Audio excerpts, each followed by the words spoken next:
بینەرانی بەڕێز سڵاوتان لەبێت خۆشحاڵین لە ئەڵخەی سێهەم و کۆتایی دیدار و گفتوگۆکەمان دێنە وڵاتان بۆ تاوکردنی تەوەرەکانی دواتری ئەم دیدارە لەگەڵ بەڕێز برزوو علی هەژار کارگێڕی پێشووی مەکتەبی سیاسی حیزبی سوسیالیستی دیموکراتی کوردستان و وەزیری پێشووی گواستنەوە و گەیاندن لە ساڵیادی شەهیدان کاردۆگەڵاڵی و علی هەژاردا. بەڕێزان دواتەوەری دیدارەکەمان قسەکردنە لەسەر هەڵوێست و ڕۆڵی نەوە و خانەوادەی ئەم شەهیدانە لە درێژدان بە خەبات و بەردەوامیدان بە ڕێبازەکەی ئەوان لە نێوڕەوتی سوسیالیستی و پاشان وەفای شۆڕش و هاوڕێ شۆڕژێڕەکانیان سەبارەت بە نرخاندن و بەرزڕاگررتنی ڕۆڵ و خەباتی شەهیدان و تێگەیشتن لە چەم کومانە و ڕەهەندە فراوانەکانی شەهید بوون و ژیانفیدایی لە ئەدەبیاتی شۆڕش و دنیابینی و بیری سیاسیەکانی ئێمەدا بۆیە ئایا شەهید تەنها و تەنها مڵکی حیزب و لایەنێکە یاخود گەل و میلەت دەپرسین گەر دوژمنانی گەل ئەوانیان گۆڕۆن کرد ئەی دۆستەکانیان چیان کرد. کاک برژیان دیسانەوە بەخێر بیت بۆ بەرنامەوە خۆشحاڵ بووین بە ئامادەبوونت. کاک برزوو من پێم خۆشە سەرەتا بۆ پرسیارە دەست پێ بکەم کە هەڵوێست و ڕۆڵی خانەوادەی شەهیدان علی هەژار و کاردۆگەڵاڵی لە پاش شەهید بوونیان و درێژەدان بە ڕێبازەکانی ئەوان چۆن بوو لە چۆ سەرچاوی کرد؟ وڵا خۆشبەختانە لە هەردوو بنەماڵی هەردوو شەهید بەردەوام بوون بە بەردەوامی هەبووە لە خەبات بۆ ڕزگاری گەلی کورد. بەڵام بەکو بیر و ڕای جیاجیا هەرێکە لە ڕێکخراوێکی سیاسی یا لایەنێکەوە خەباتەکەی درێژە پێدا بێ پێم وایەوەش بیر و ڕایەکی ئازادە بۆ هەموو کەسێک. سەرەتا ئێوە بنەماڵی ئێوە من خۆم بە شەخصی خۆمدا ناوەڕاستی ساڵی هەشتاکان پەیوەندی بە ڕێخستنی حیزبی سۆسیالیست کردووە وەکو ڕێخستنی نهێنی کارم کردووە تا ڕاپەڕین لە ڕاپەڕینیشا بە شێوەیەکی بەرچاو و بەشداری تەواوم بووە لە چەندین ئۆرگانی جیاجیای حیزبی سۆسیالیست کارم کردووە لە بەشی ڕاگەیاندن لە بەشی ڕێخستن تا دوا پلەکە گەیشتم بە مەکتەبی سیاسی ئەوەش لە ئەنجامی کە حیزبی سۆسیالیست تووشی پەرتەوازەیەک بوو پێشتر. حەز دەکەم بەڕاستی لێرە ئیشارەتێک بەوە بدەم بەردەوامبوون لە خەبات بەنسبەت بنەماڵەی شەهیدان پێم وایە ئەرچێکە و وەفایەکە بۆ خوێنی شەهید. بەڵام بەداخەوە زۆر جار تۆ وەکو شەهیدەکە بە دڵسۆزانە خەباتەکەی خۆت دەکەیت دەرەنجام سیاسەتی حیزبەکە بەو شێوەیە ناڕوات. بۆ نمونە حیزبی سۆسیالیست ئەو لە سەرەتای بزوتنەوە دروستبوونی بزوتنەوە بەو هێزە هاتە مەیدانەوە کە وەکو هێزێکی سێم خۆی تەرەح کرد بۆ ئەوەی شتێکی تازە لە ناو شۆڕشی کورد دروست بێ. بەڕاستی کاریگەری خۆشی هەبوو لە کەسایەتیەکانی کە تێیدا لە دەوری ئەو بزوتنەوەی کۆبوونەوە کۆمەڵێک سەرکردەی بەتوانا و کادیری بەتوانا و بەرچاوی ناو ساحەی کوردستان بوون جگە لە مەجای فکریەکە و لە مەجای پێشمەرگایەتیش دەیان قارەمانی تێدا هەڵکەوت بوو کە چۆچیان بە دوژمن دەلەرزان. بەڵام بەداخەوە ئەو حیزبە لە سەرەتاوە کە دەستی پێکرد کۆمەڵێک کارەساتی توش بوو هەر لە سەرەتای دروستبوونی بزوتنەوە لە ساڵی 1970 داستانی دەشتێ و کە یەکێکە لە گەورەترین داستانەکانی مێژووی شۆڕشی نوێ کە بە سەرکردایەتی شەهیدی نەمر سعدی گچکە کە بەڕاستی دوژمن چەندین دیراسەی لەسەر کرد کە چۆن توانرا ئەو داستانە داستانێکی گەورە بەڵێ جگە ئەوە دەتوانی بڵێ ئەو داستانە کە بە شەهیدبوونی ئەو کۆمەڵە پێشمەرگە ئەوە خاڵی یەکەم بوو کە بوو بە پشکاندنێک بۆ بزوتنەوە. دواتر کارەساتی هەکاری بوو کە دەتوانی بڵێ لە ڕێژە هەرە زۆرەکەی لە پێشمەرگە و سەرکردەکانی ئەو کارەساتە کە تێیدا شەهید بوون بزوتنەوەی سۆسیالیست بوون. ئەوەش بووە قۆناغێکی تر کە بزوتنەوە تووشی لاواز بوون بێ. سەرڕایەوانە دواتر کە بوو بە حیزب و کۆمەڵێک ململانێ لە ناو ئەو سەرکردایەتی حیزبە دروست بوو هەر لە جیابوونەوەی ئەو کاتەی حیزبی زەحمەتکێشان کە باڵێک بوو لە ناو وەکو باڵێک لێی جیابەوە. دواتر ناکۆچی نێوان بەشێکی ناو سەرکردایەتی ئەو حزبە کە دەبواە بە ڕوحەتێکی وا درێژیان بە خەباتی ئەو شەهیدانە بدابواە و ئەو بزوتنەوە بدابواە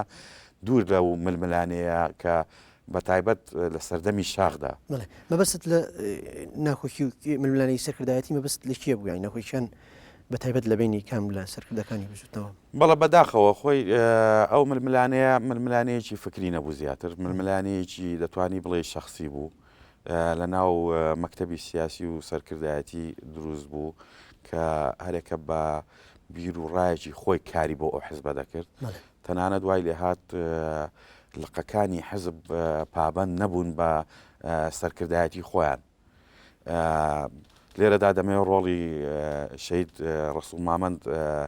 زۆر بە بەرز بنرخێنم بەڕاستی کەسێکی بەوەفا بۆ هاوڕێیەکانی بەوەفا بۆ خوێنی شەهیدانی کە کەسێکی پاک زۆر هەوڵیدا بەڵام دواتر بەشێک لە سەرکردایەتی پشتیان تێکرد تا تەنانەت لە هەڵبژاردننی ساڵی 1992 کە سەرەتای ڕاپەڕین حزبی سۆسیالیست دەورێکی زۆر بەرچاوی هەبوو لە ڕاپەڕینی کوردستان بەڵام جێ ئومێدی ئەوە بوو کە لە پەرلەمانی کوردستان دەورێکی کاریگەری هەبێ بەڵام ئەوەشیان دیسان دووبارە لە نەتیجەی ئەوەی کە سیراعێک لە ناو سەرکردایەتی دروست بوو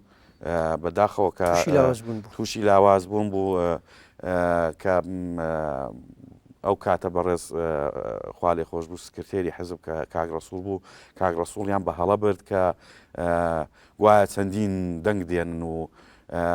ئەژینات مەزاری تەحالوفات زۆر بوو بۆ ئەو کاتێ بۆ سۆسیالیست هۆی سەرەکیشی کە تێیدا شکستی هێنا کە دکتۆر مەحموود عوسمان خۆی هەڵبژارد بوو بۆ سەرۆکی هەرێم کە لە زۆر بۆنە و ڕێکلامەکانی ئینتیخابات هیچ ئاسەوارێکی سۆسیالیستی پێوە دیار نەبوو ئیشارەتیشی بە خەباتی ئەو حزبە نەدەدا بۆیە وای لێ هات تەنانەت قەواعیدی ئەو حزبە و پێشمەرگەکانیش سارد بوونەوە لەسەر ئەوەی دەنجی پێ بدەن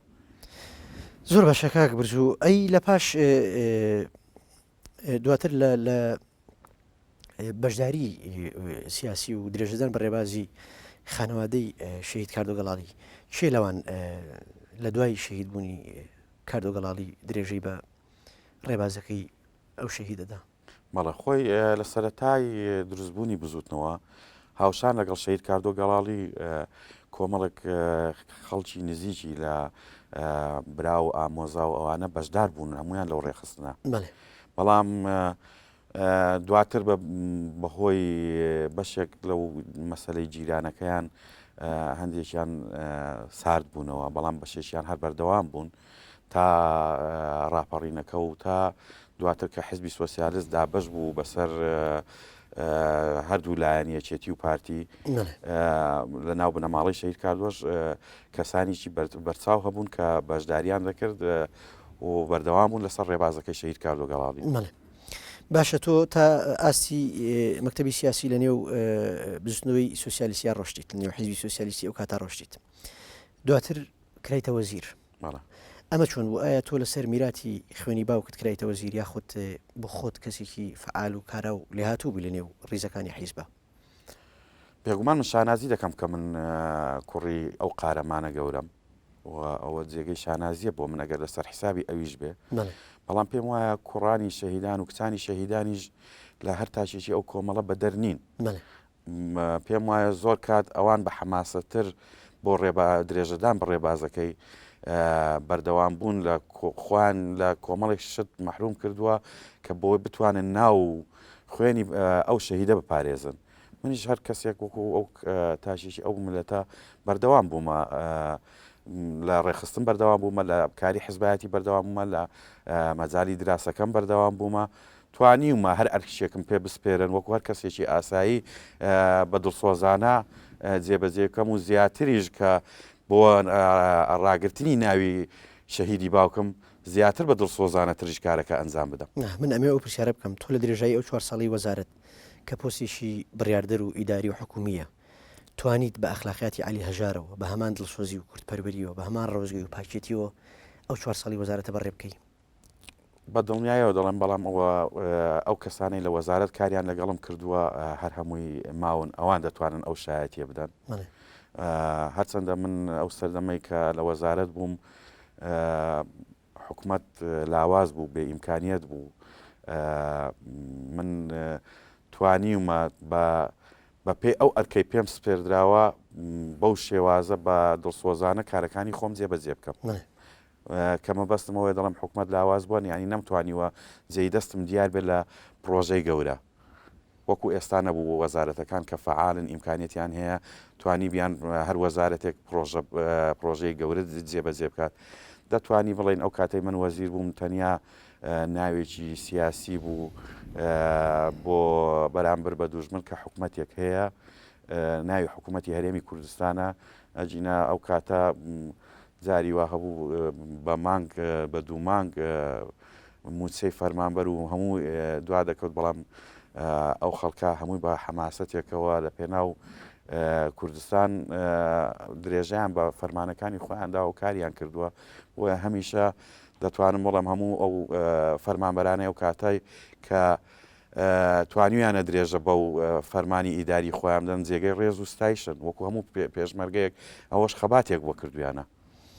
بەڵام لەو کاتەیە دەنگۆی ئەوە بڵاو بۆ کە تۆ پەیوەندیت بە مخابراتەوە هەیە پەیوەندیت بە ڕژیمی بەعسەوە هەیە حقیقەتی ئەم دەنگۆیە تاکوێ بوو بەڵێ ئەمە دواتر بوو بەڵێ دوای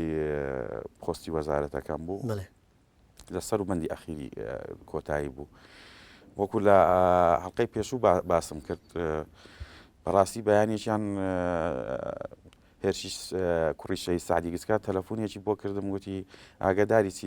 لەسەر بڵاو کراوەتەوە ئەوەل جار کە پێی وتم بڕوام نەکرد تۆ بە هیچ منطقێک من علی هەژار بەدەست ئەو ڕژێمەوە لە سێدارە درابێ و گۆڕەکەشی ون کرابێ کوڕەکەی علی هەژار بچێ پەیوەندی بە دەستگایەکی وا بکە لە پێناو چی ئەمە بوو بە سەدمەیەک بۆ من بەڕاستی دواتر بیرم کردەوە ئەوەش یەک لە شتەکانە کە ساردم بکاتەوە بەردەوام نەبم هەڵسام داوام لە هەردوو سەرۆک کرد سەرۆک کۆمار و سەرۆکی هەرێم کە لیژنەیەکی لێکۆڵینەوە دروست بکرێ بە پەلا لەو فایلانە بکۆڵێتەوە ئامادەم من یەکێکم لەوانە ئەگەر بچووکترین شتم لەسەر ئیسپات بوو لە کام گۆڕەپان هەیە بمسوتێنم بۆ نمونەیە کە کەس خیانەت نەکات لەبەرەوە بەداخەوە ئەو مەلەفەش خوێندرا من لە ڕۆژنامەی هاوڵاتی ئەو کاتە چەندین جار ئەو چاوپێکەوتن و ئەو ڕوونکردنەوانمدا بەڵام بە هەند وەرنەگیرا و ناچار ڕووم لە شێوازی یاساییەکەی کردووە چاوەڕوانم ئەویش بزانم دەگاتە کوێ زۆر باشە کاک برزوتۆ لە ئەڵلقەکانی ڕابردوو لە تەوەرەکانی پێشووی قسەکردمان لەسەر ڕۆڵی هەردوو شەهیدان کاردۆگەڵاوی و علی هەژار ئاماژت بۆ کرد کە شەهید علی هەژار لە ساڵی 1956 پەیوەندی کات بە پارتی دیموکرات و شۆڕشی ئەیلولی ئەو کاتەوە لە سەرەتای هەفتاکانی شۆ شەهید کاردۆگەڵاڵیش ئەچێتنێ و هەمان ڕیزەوە ئایا کەس لە خانەوادەی ئەوان درێژە پێدەری ئەو ڕێبازە بوون لەسەر لە نێو شۆڕشی ئەیلول و دواتر نێو ڕیزەکانی پارتی دیموکراتی کوردستان یاخود لە نێوبەرەی ڕەوتی سوسیالیستی درێژیان بە ڕێبازەکەی ئەواندا تا نسکۆ دەتوانین بڵین نەکرد ئەو دوو بنەماڵە بەس لە دوای نسکۆ لە دوای شەهیدبوونی ئەوان و خات درێژەی بەڵێ هەبوو کەسەوە وەکو باسم کرد بیرڕای ئازادی هەبوو پێی وابوو لەناو ئەو ڕێکخراوە کار بکە زیاتر لەگەڵ بیر و بۆچوونی ئەو دەگونجێت تێیدا بووە بەو لە ناو سۆسیالیستیش هەبووە وەکوتم کەسی بەرچاویان هەبووە تەنانەت تا گەیشتە پلەی سەرکردایەتیش لە ناو سۆسیالیست وەکو کاک بارۆز گەڵاڵی دواتر شێوازی خەباتەکەی گواستەوە بۆ ناو یەکێتی نیشتیمانی ئێستا پێم وایە نوێنەری یەکێتیە لە ئەنکەرە هەبوو خەڵکی تریش لە مەجالەکانی ڕاگەیاندن لە مەجالەکانی تر کە خۆیان بە قوتابی شەهید کاردۆگەڵاڵی دەزانی بەو ڕوحێتەوە لە ئۆرگانەکانی حزبی سۆسیالیست کاریان دەکرد جگە لە هاوڕێەکانی تری کە کادری بەرچاو بوون کە پێشتر لە ڕێخستن لەگەڵیدا بوون باشە تۆ لە وێزگەیەک لە وێزگەکانە ئیدی ئەوەستیت و لە نێو ڕۆتی سوسیالیستی نامێنی و واز لە کاری حیزبیێنی هۆکاری ئەمە چی بوو بۆچی وازت هێنا تامان چەندی هۆکاری هەیە بەڵام لە هۆکاری سەرەکیەکەی ئەوەیە کە هەست بکەم ئەو مەجالە تەنگ بۆتەوە بۆ من بتوانم درێژە بە خەباتی شەید عەلی هەژار بدەم ویا جگە لەوەش بتوانم ئەو بیر و باوەڕێی خۆم هەمە لە کاری حیزبایەتی بتوانم جێبەجێ بکەم بەو شێوازەی کە من دەمەوێت بە شێوازێکی ڕاست وە ئەوان بۆ شێوەیە بڕۆم لەبەرەوە نەمتوانی درێژە بۆ کارە بدەم. هەستت کرد ئەم ڕێبازەی کە ئێستا هەیە ئەم پارت و ڕێکخراوە سیاسی کە ئێستا هەیە ئەوە نییە کە کاتی خۆی عەلی هەژار کاری تیا کردو هەوڵی بۆیاوە جیاوازیەک هەبوو نێوان ئەو دوو قۆناغە سیاسی و ئەو دوو بارودۆخە سیاسیا بووە تۆ نەتوانی درێژە بە ڕێبازەکەی باوکت بێت و وازت لە سۆسیالیستێنە خۆی قۆناغەکان جیاوازی هەیە جگە لە قۆناغەکان کە بەسم لە ئەخلاقاتی سیاسی حزبەکەش ئێستا بە دڵنیاییەوە جیاوازی هەیە بەڵام لە هەمان کاتدا من هەمیشە هاوکاری ئەو حزبە بووم بەڵام نەمتوانیوە کاری سیاسی تێدا بکەم ئیتر لە مەودووە و هەستم کردووە کە ئیتر زۆر کات هەیە تۆ هەست دەکەی کۆمەڵێک یەک دەگرێ ڕێز بۆ ڕابردوو خوێنی شەهیدان و ڕابردوو پیرۆزی ئەو بزوتنەوەیە دانانێ ناتوانانی درێژە بە خەبات بدەیت. لە ساڵی چەند تۆ وازت هێناوەیتر بۆ دوجار لە حیزباتی دەرەوە من تا دوا کۆنگرەشیان بۆکو بەشداریم کرد بەڵام وەکو کاری حیزبایەتی من نەکردووە لە دوا کۆنگرە کۆمەڵێک پێشتریش وازمان هێنا و پێش ئەو کۆنگرەیە بەڵام کۆمەڵێک لە خانەوادەی شەهیدان کۆبووینەوە کە بتوانین ئەو حزبە ئەگەر لە سەر ڕێگەی خۆی لاچوە هەوڵ بدەین لەو کۆنگرەیە بیهێنینەوە سەر خەتی خۆی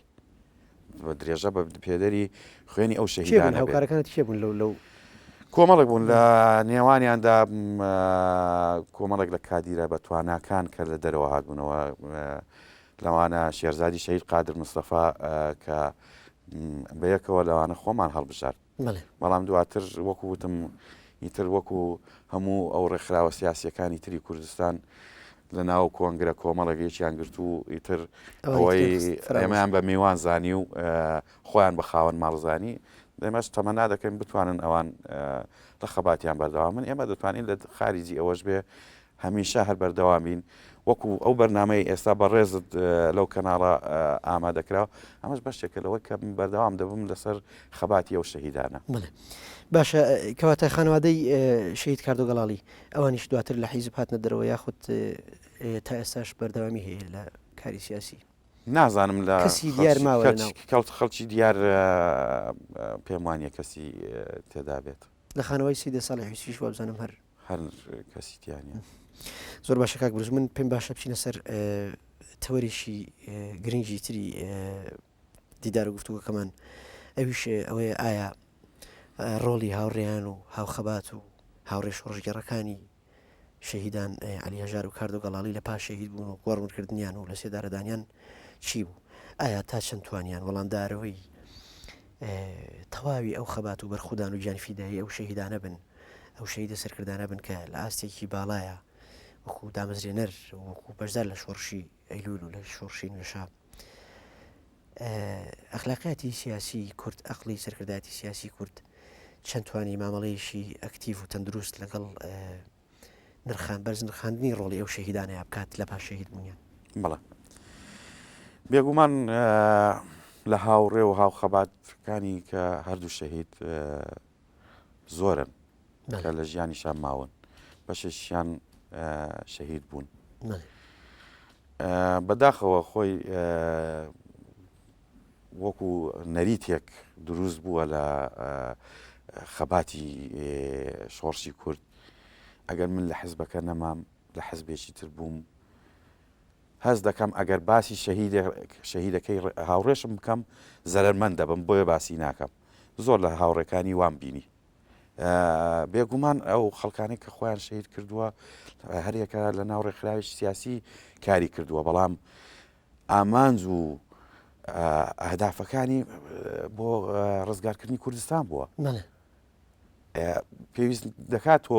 شەهیدەکەش لەسەر ئەو حسابە جیا بکەیتەوە بەداخەوە دەڵم لە تەنانەت لە هاوڕێیەکانی هەردوو شەهید کە لە سەرکردایەتی حیزبەکەش بوون زۆر کات ئەو ڕۆڵە بەرچاوی ئەوانیان بەو شێوەیە بە بەرز نەدەخات. من زۆر کات پێشتریش هەر ئیشارەتم بە خوالی خۆش بوو ڕسوول مامەندا بەڕاستی کەسێکی بەوەفا بوو بۆ لە ماڵی شەهیدان بەداخەوە لە ژیاندا نەما لە ناو ڕێکخرا و حزب بە پارتەکە سیاسیەکانی تریش هاوڕێیان هەبوو کە منە بینەیە یەکێک لە خانەوادەی شەید کاردۆ دەبینێ لای من وەسفێکی باشی دەکا بەڵام نەمبینی کە ئەو باڵا دەستە لە حزبێکی باڵا دەستە بتوانێ ئەو دوو شەهیدە قارەمانە کە بە شێوازێک شەهید کران و گۆڕیان ون کرا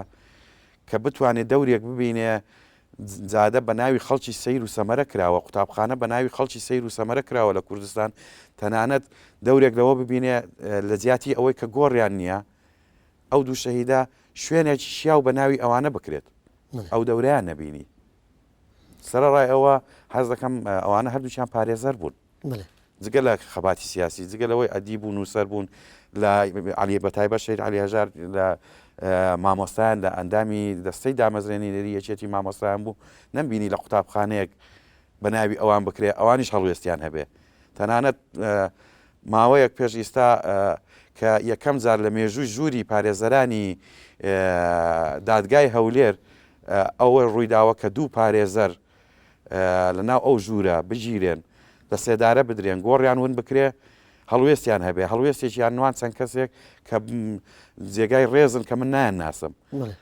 ئەو هەڵوێستیانوان کە هۆڵی پارێزەران بە ناوی ئەو دوو شەهیدە بکرێ و وێنەیان لەوێ هەڵواسترێ کە لەو ژوورە گیراون لەو ژوورە بردرانەوە دەرەوە وەکو شەهیدی پارێزەر بەڵام بۆ یەک ڕۆژ بوو ڕسمەکانیان داگرت گوتیان ئەمە کارێکی حیزبایەتیە کە مالعلم ئەوانەوە دەتوانی بڵێ حیزبەکەشیان نەماوە بۆ کوردستان خۆیان بە شەهیدکردنداوە ئەی ئەو جادە و کۆڵان و قوتابخانانێک کە بە ناوی شەهیدەکانی تکرا خۆ ئەوانیش بەرز لەبەرەوەی کە سەر بە حیزبێکە و حیزبەکە ماوە دەسەڵاتی هەیە بەداخەوە باشە کاک برزوو تۆ باسی کاری حیزبیەکەی ئەگەر بە ئیمتیاز و کاری حیزبیش بێ ئەمان دەبێ بە هەموو شێوەیەک پاداشتی معنەوی و مادی بکرێن تۆ ئاماژت بۆ کرد کە لە 56 علی هەژارێتە ناو شۆڕشی ئەیلول و ریزەکانی پارتیەوە لە هەفتاوە کاردۆگەڵاڵی ئەچێت ئەی هەڵوێستی برادرانی پارتی دیموکراتی کوردستان لە دوای شەهید بوونی ئەم دوو شەهیدی سەرکردەیەکی بوو بەڵام دوای ئەم ناوبڕە وەڵامی پرسیارەکەم بەرەوە بەڕێزان پشوویەک وەرەگرین و دواتر بەردەوام بین